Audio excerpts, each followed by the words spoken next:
धन्यवाद माननीय संजय मयूख जी, साथ में बड़े भाई आरपी सिंह जी, यहां उपस्थित सभी पत्रकारों को प्रणाम एवं अभिनंदन। बंधुओं, आप सभी को पता है कि भारतीय जनता पार्टी पे किस प्रकार से विपक्षी दल जो है समय समय पर भ्रांति फैलाने की कोशिश करती है, झूठे आरोप लगाती है। कोई कहता है लोकतंत्र की हत्या हो गई, भारतीय जनता पार्टी लोकतंत्र का साथ नहीं दे रही है, तो कोई यह भ्रांति फैलाता है कि अल्पसंख्यकों के विरोधी है भारतीय जनता पार्टी। मगर वास्तविक कहानी क्या है, आज इस महत्वपूर्ण प्रेस कॉन्फ्रेंस के माध्यम से देश के समक्ष भारतीय जनता पार्टी रखना चाहेगी। बंगाल कोई साधारण राज्य नहीं है। बंगाल वह राज्य है, बंगाल वह भूमि है जहां स्वामी विवेकानंद जी ने कहा था सभी कुछ भूल जाओ। अगर एक मूर्ति, एक प्रतिमा गढ़ना है तो वो भारत माता की मूर्ति, भारत मां की प्रतिमा को गढ़ो, वंदे मातरम कहते हुए आगे बढ़ो और तब तक बढ़ते रहो जब तक भारत माता विश्व गुरु न बन जाए। बंगाल वह भूमि है जहां से वंदे मातरम की गूंज उठी थी। बंगाल अध्यात्म, तप, तपस्या और यज्ञ की भूमि है। मगर आज बहुत दुख के साथ मुझे कहना पड़ रहा है, उसी तप की भूमि पे ममता बनर्जी जी ने जिस प्रकार के शासन को स्थान दिया है, आज का माहौल बंगाल में बंग भंग जैसी स्थिति ही बनाई हुई है। 1905 में आपको याद है, बंग भंग, बंगाल को तोड़ने की जो चेष्टा, कुचेष्टा अंग्रेजों ने की थी, वह कुचेष्टा भी तुष्टीकरण का नतीजा था। अंग्रेज तुष्टीकरण करना चाहते थे और बंगाल को तोड़ना चाहते थे दो भागों में।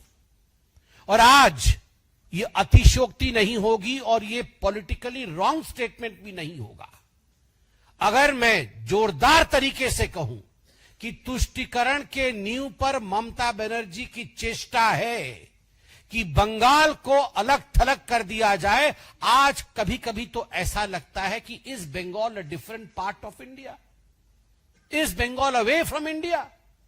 क्या बंगाल भारत का हिस्सा है या नहीं? जो भी प्रक्रिया भारतवर्ष में होता है, उन सारी संवैधानिक प्रक्रियाओं पर कुठाराघात करती है ममता बनर्जी और टीएमसी की सरकार बंगाल के अंदर। मैं आज कुछ ऐसे तथ्य रखने वाला हूं और वीडियो के माध्यम से भारतीय जनता पार्टी कुछ ऐसा दिखाने वाली है जो विभत्स है। आप सभी जानते हैं, पूरे देश के कई राज्यों में सिलसिलेवार तरीके से SIR इसकी प्रक्रिया चल रही है। यह प्रक्रिया 2003 में भी हुई थी, इस पर बहुत चर्चा हुई है, सदन के पटल पर भी चर्चा हो चुकी है। SIR बंगाल में भी हो रहा है। उसे रोकने की कोशिश गैर संवैधानिक तरीके से, केवल गैर संवैधानिक तरीके से नहीं, हिंसा के माध्यम से ममता बनर्जी जिस प्रकार से कर रही है, विगत कुछ दिनों में हमने क्या क्या देखा है, मैं आपके सामने वो विवरण रखूंगा। चुनाव अधिकारी जो BLO कहलाता है, चुनाव अधिकारी तक वहां सुरक्षित नहीं है। इतना दबाव उनके ऊपर बनाया जा रहा है कि वो मजबूर हो रहे हैं आत्महत्या करने के लिए। BDO की ऑफिस, ब्लॉक डेवलपमेंट ऑफिसर, उनके ऑफिसर्स के ऊपर, उनके ऑफिसेस के ऊपर इस प्रकार हमला किया जा रहा है मानो वो कोई शत्रु का टेरिटरी हो, as if they were enemy territories. Farakka के अंदर, जो मुर्शिदाबाद डिस्ट्रिक्ट में आता है, BDO के दफ्तर के ऊपर हमला हुआ है। और जब हमला हो रहा था उस समय TMC के विधायक MLA मुनीरुल इस्लाम वहां मौजूद थे। मुनीरुल इस्लाम के मौजूदगी में फरक्का में BDO के ऑफिस पर हमला हुआ। मुनीरुल इस्लाम ने खुलेआम कहा कि यहां राम से पेपर मांगा नहीं जाता, रहीम का पेपर चेक किया जाता है। ममता बनर्जी जी को मैं कहना चाहता हूं, ये राम और रहीम की कहानी नहीं, ये रोहिंग्यान की कहानी है। आप रोहिंग्यान को बचाना चाहते हैं, बांग्लादेशियों को बचाना चाहते हैं। आप बांग्लादेशी घुसपैठी और रोहिंग्याओं की संख्या के आधार पर जीतने का प्रयास कर रही है, मगर याद रखिए ये चेतावनी है भारतवर्ष का। भारत को खंडित करके, बंगाल को खंडित करके आप कभी विजयी नहीं हो पाएंगी और भारत चुप नहीं बैठेगा। और मैं बंगाल से भी कहना चाहता हूं, अगर चैन से सोना है तो जाग जाओ। चैन से सोना है तो हम सबको जागना होगा। अगर हिंदुस्तान को एक रखना होगा तो हमें एक होना होगा। एक हैं तो सेफ हैं। अगर एक है तब हम इस लड़ाई को लड़ पाएंगे। एफआईआर हुआ बीडीओ के ऑफिस के ऊपर हमले का, मगर एमएलए का नाम उस एफआईआर में प्रस्तुत नहीं था। क्यों नहीं था ममता बनर्जी? किसको बचाना चाहती हैं आप?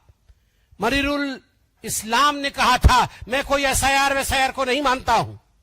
आप कौन है नहीं मानने वाले? ये भारत का संविधान है। This is the constitutional authority of India which is conducting the SIR. You as an MLA cannot say that मैं SIR को नहीं मानता। SIR के खिलाफ आप आक्रमण करें और आपके खिलाफ FIR भी नहीं हो। केवल फर्क का नहीं, बुधवार के दिन चकुलिया का बीडीओ का ऑफिस जो कि उत्तर दिनाजपुर में आता है, और आप जानते हैं चाहे मुर्शिदाबाद जिला हो चाहे उत्तर दिनाजपुर जिला हो, वहां किस प्रकार से 2011 से 2019 के बीच जनसंख्या परिवर्तन हुआ है, किस प्रकार घुसपैठियों के कारण कहां 70% तो कहीं 50% से अधिक पॉपुलेशन, मुस्लिम पॉपुलेशन की वृद्धि हुई है। यह कोई ऑर्गेनिक वृद्धि नहीं है, यह वृद्धि घुसपैठियों के लिए हुई है।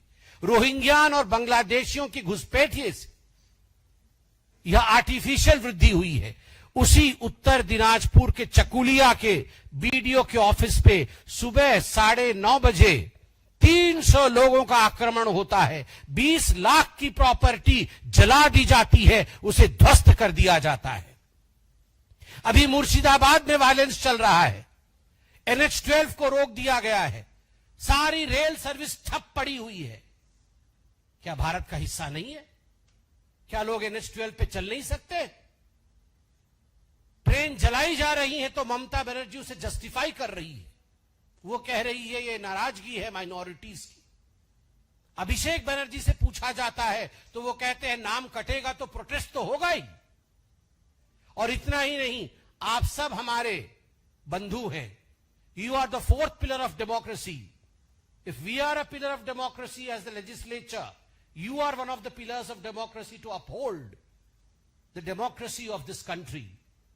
आपके एक साथी सोमा मैती जो कवर करने गई थी इस हिंसा को, उनके ऊपर जिस प्रकार से हमला किया गया है नृशंसता के साथ, with the brutality that she has been attacked, she is hospitalized.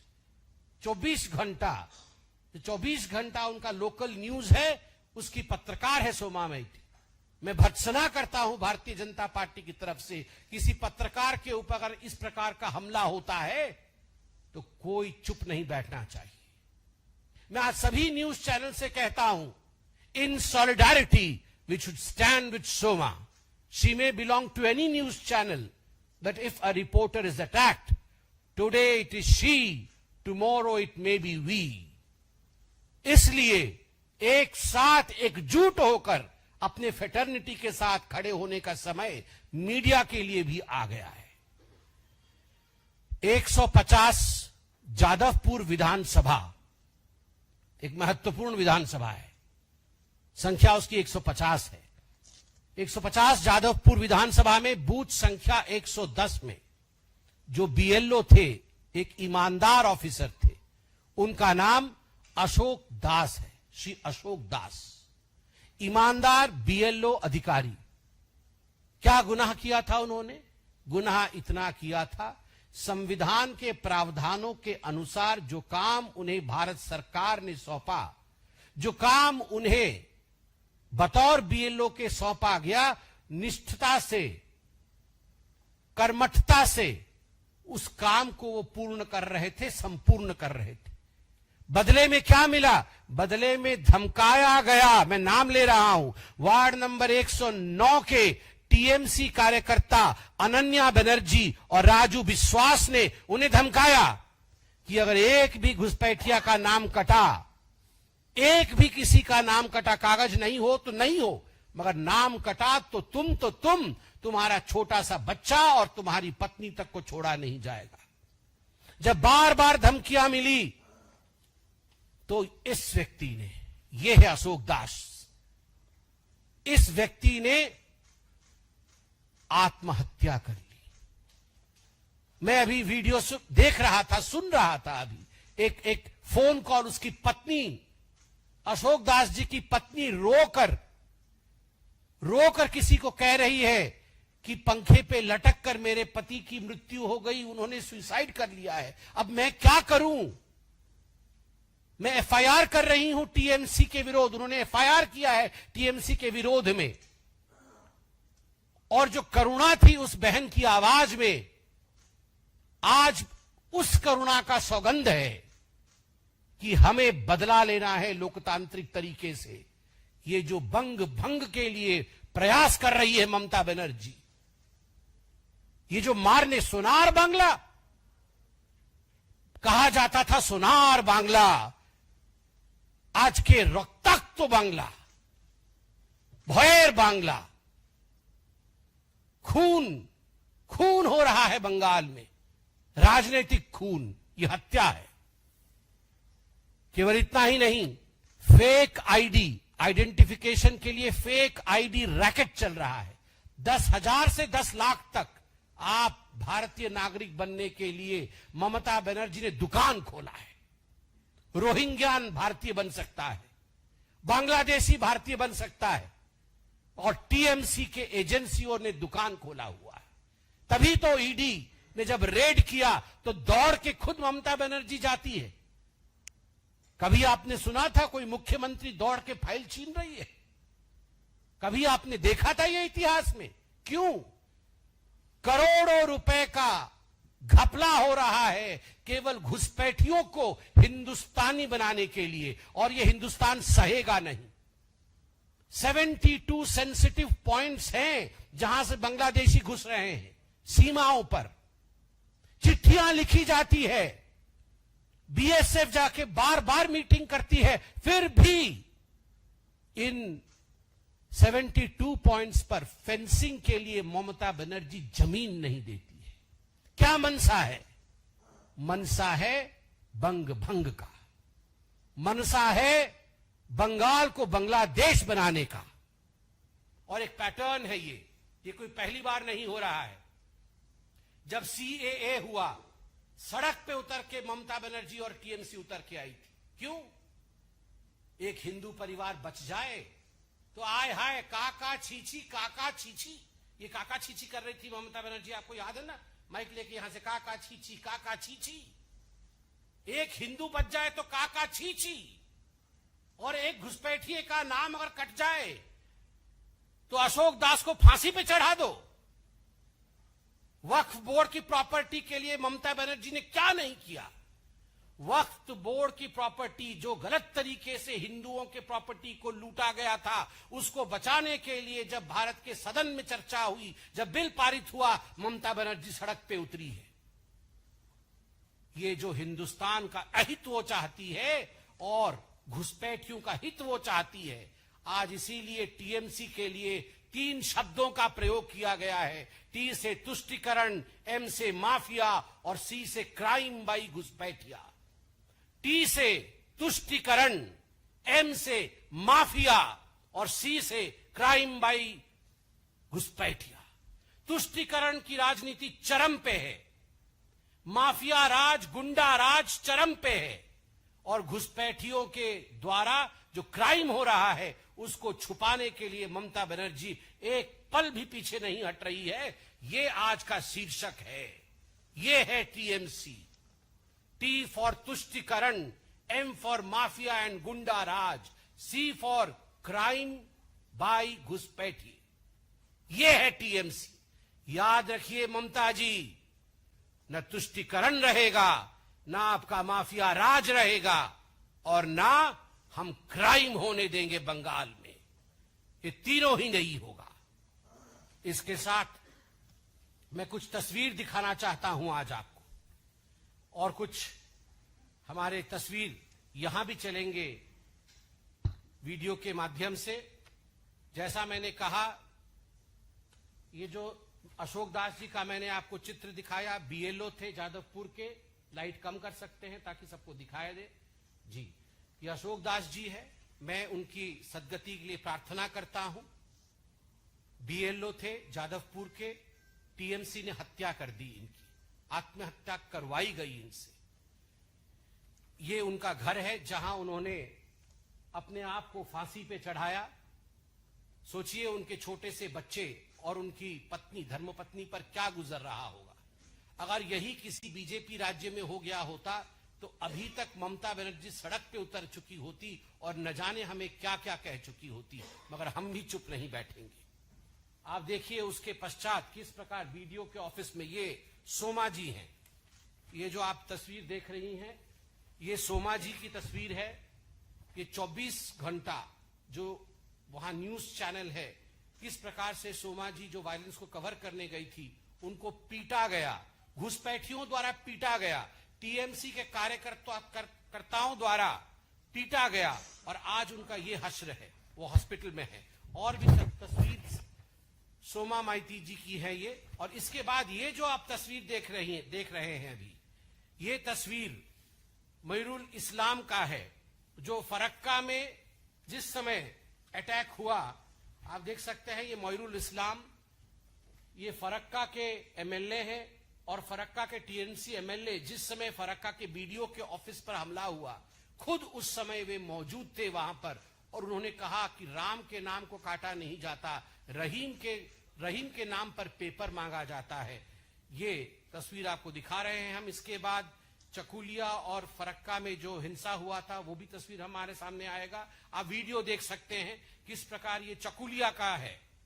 ये चकुलिया में किस प्रकार से आगजनी की जा रही है बीडीओ के ऑफिस में, आप खुद देख सकते हैं। खुली छूट है, ये तस्वीर है, खुली छूट है चकुलिया में। और बाकी हिंसा का तस्वीर भी मैं अपने साथ लेकर आया हूं, आप ये सब देख सकते हैं। चारों तरफ आगजनी और हिंसा, चारों तरफ, सभी आप लोग भी एक एक लीजिए। चारों तरफ आगजनी और हिंसा। आप सोच के देखिए, आप सोच के देखिए, ये है ममता बनर्जी और टीएमसी द्वारा बनाया गया बंगाल। क्या हम उसी बंगाल को देख रहे हैं जिस बंगाल से वंदे मातरम की ध्वनि गूंजी थी? क्या हम उसी बंगाल को देख रहे हैं जिस बंगाल से जन गण मन की ध्वनि गूंजी थी? नहीं। आज तुष्टीकरण के कारण बंगाल टूट के कगार पर है। बंधुगण, इसके साथ ही दो और बहुत महत्वपूर्ण विषय हैं। संक्षेप में उन महत्वपूर्ण विषयों को मैं यहां रखूंगा। मुझे बड़े खेद के साथ कहना पड़ रहा है कि प्रियंका वाड्रा जी ने कहा था कि लड़की हूं, लड़ सकती हूं, लड़की हूं, लड़ सकती हूं। प्रियंका वाड्रा जी ने कहा था लड़की हूं, लड़ सकती हूं, मगर अभी नदारत है।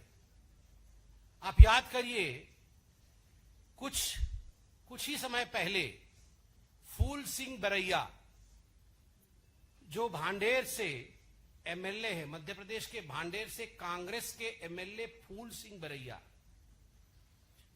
बरैया जी एक मंच पर, जिस मंच पर दिग्विजय सिंह कोई छोटे नेता नहीं, पूर्व मुख्यमंत्री रह चुके हैं, गांधी परिवार के बहुत निकट माने जाते हैं, वर्तमान में सांसद हैं कांग्रेस पार्टी के, उनके मौजूदगी में जिस प्रकार, और कांग्रेस पार्टी के कितने नजदीक है ये तस्वीर में देखिए, राहुल गांधी, ये फूल सिंह बरैया जी, आप देख सकते हैं दोनों को। कई तस्वीरें हैं, मैं सभी तस्वीर दिखाऊंगा आपको। ये देख सकते हैं फूल सिंह बरैया जी को राहुल गांधी जी के साथ।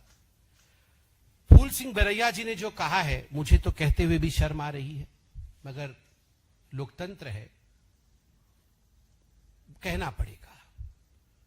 रेप के विषय में कहा है, बहुत ही गंदा कहा है, अभद्र भाषा कही गई है। मुझे लगता है कभी भी सामाजिक जीवन में इस प्रकार की सोच और इस प्रकार की भाषा का प्रयोग नहीं होना चाहिए। उन्होंने कहा है कि कोई खूबसूरत लड़की को जब कोई भी देखता है तो उस समय दिमाग विचलित हो जाता है और रेप जैसी घटनाएं भी हो सकती है। जिस प्रकार से उन्होंने इसे एक्सप्लेन किया है वो अपने आप में बहुत ही हमारे मन को कचोटने वाला है कि अगर कोई खूबसूरत लड़की को या अति सुंदर, उन्होंने अति सुंदर भी कहा है, अति सुंदर लड़की को हम देख लेते हैं तो किसी के मन के अंदर भी कुछ ऐसा हो जाता है जिससे रेप भी हो सकती है। ये एक विधायक है जिनको हम माननीय जी कहते हैं, राहुल गांधी के बगल में बैठते हैं, प्रियंका जी के करीबी माने जाते हैं, और उस मंच पे जब बोल रहे हैं तो स्वयं दिग्विजय जी मौजूद है, किसी ने रोका नहीं। आगे कहते हैं रेप सबसे ज्यादा किसका होता है? सबसे ज्यादा अनुसूचित जाति, अनुसूचित जनजाति या ओबीसी का होता है। और उसके बाद जो कहते हैं वो तो बहुत ही खराब है, इसको कोई अन्यथा ना ले कि हम इसे पुनः मंच से बोल रहे हैं मगर बोलना पड़ेगा क्योंकि उनकी मानसिकता को दिखाना है।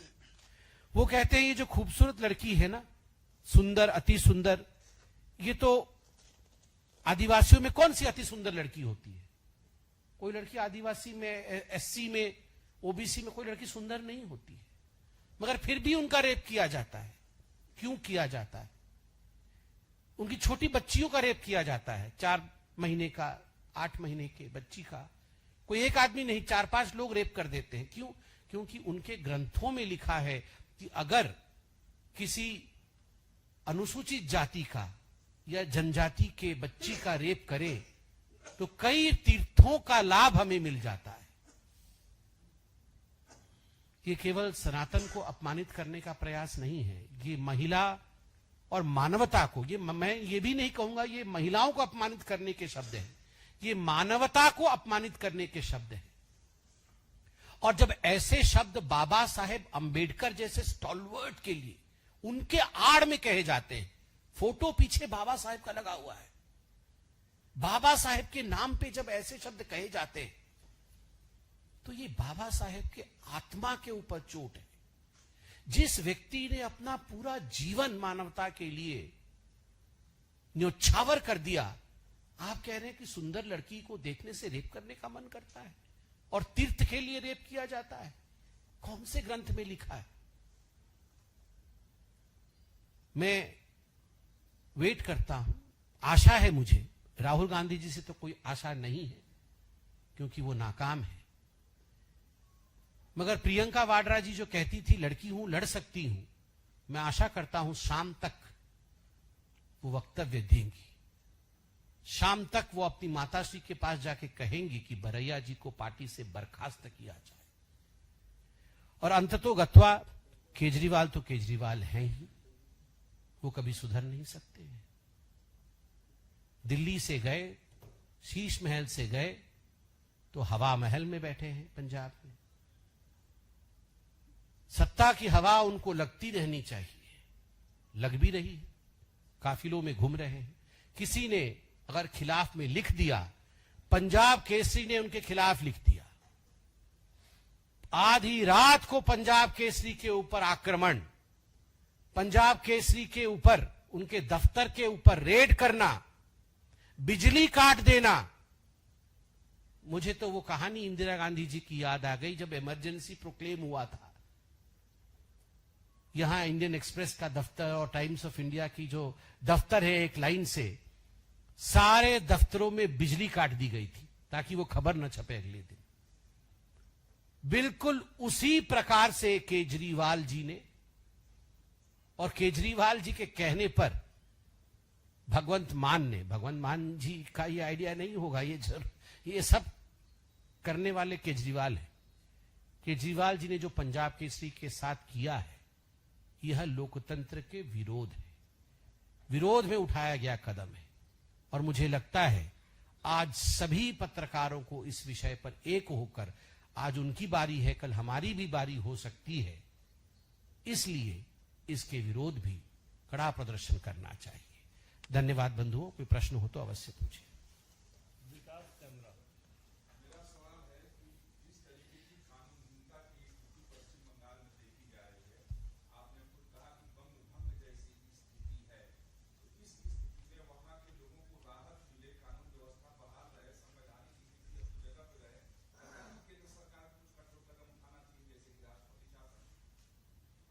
देखिए, जहां तक कठोर कदम बंगाल में उठाने का सवाल है, ये तो माननीय राज्यपाल जी के रिपोर्ट के ऊपर आधारित होता है।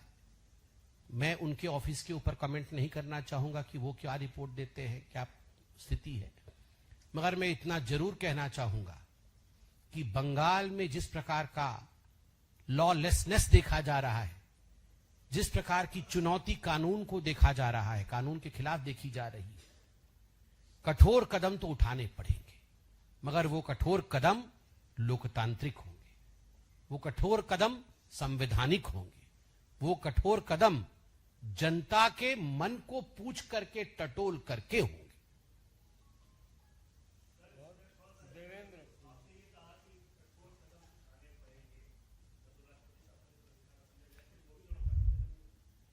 देखिए, मैंने कहा कठोर कदम, कोर्ट में जाकर ईडी के रेड को लेकर अच्छे से जेरा करना और वहां पर पर्दाफाश करना, ममता बनर्जी जी का पर्दाफाश करना, और then she would be reprimanded by the court, यह भी तो कठोर कदम है। और देखिए, याद रखिए, बिल्कुल भारतीय जनता पार्टी देश के हित के लिए, देश अखंड रहे, अक्षुण्ण रहे, घुसपैठिए नहीं आए, हम इसीलिए सत्ता में हैं। हम लाल बत्ती गाड़ी में चलने के लिए, बड़े बड़े बंगलों में रहने के लिए सत्ता में नहीं है। देश के संप्रभुता के लिए है। देश की संप्रभुता के लिए जो भी करना होगा भारतीय जनता पार्टी जरूर करेगी, और लोकतांत्रिक तरीके से करेगी, चुनाव लड़के करेगी। आपने देखा बीएमसी का रिजल्ट कैसा रहा, वो वहां भी तो तोड़ने की कोशिश हो रही थी, वहां भी north India south India divide करने की कोशिश हो रही थी, वहां पर भी किस प्रकार की भाषा का प्रयोग किया गया, मगर लोकतांत्रिक तरीके से वहां भी हमारी जीत हुई।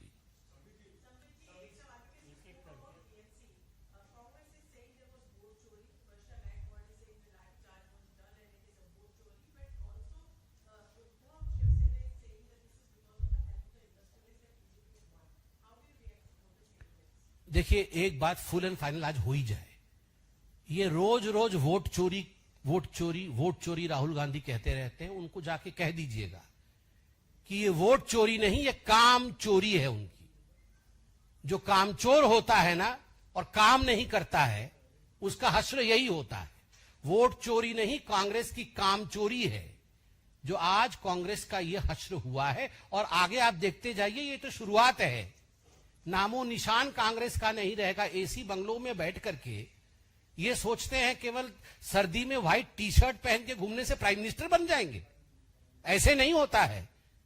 देखिए हमारे नेताओं को, अभी प्रधानमंत्री बंगाल में है, अभी आसाम पहुंच जाएंगे, एक दिन में 5-5 राज्य प्रधानमंत्री जा रहे हैं। देखिए हमारे अध्यक्ष जी को, देखिए हमारे सारे मंत्रियों को, कौन बैठा है, कोई चैन की सांस ले रहा है? 24 घंटे काम में लगे हुए हैं। ये सब वेकेशन में चले जाते हैं, वेकेशन से आके वोट चोरी करते रहते हैं। किस पे? शरणार्थी।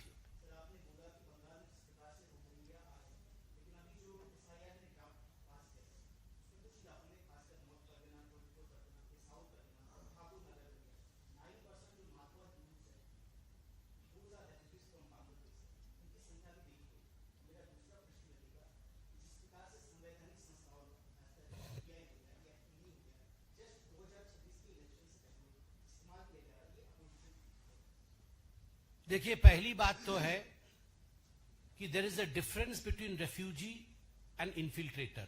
घुसपैठिए और शरणार्थी में पार्थक्यता है, ये दो अलग अलग चीजें हैं, इनको मिक्स मत करिए। और जहां तक घुसपैठिए जो बांग्लादेशी हैं और रोहिंग्यान हैं, उनको बख्शा नहीं जाएगा। जहां तक मतुआ समाज के लोग हैं, निर्भीक रहे। हमारे गृह मंत्री जी गए थे अभी कुछ दिनों पहले, उन्होंने बिल्कुल स्पष्ट शब्दों में कहा है, किसी को डरने की जरूरत नहीं है, किसी को एक सेकंड के लिए भी परेशान होने की जरूरत नहीं है। चट्टान की तरह हम उनके पीछे खड़े हैं, वो हमारे भाई हैं।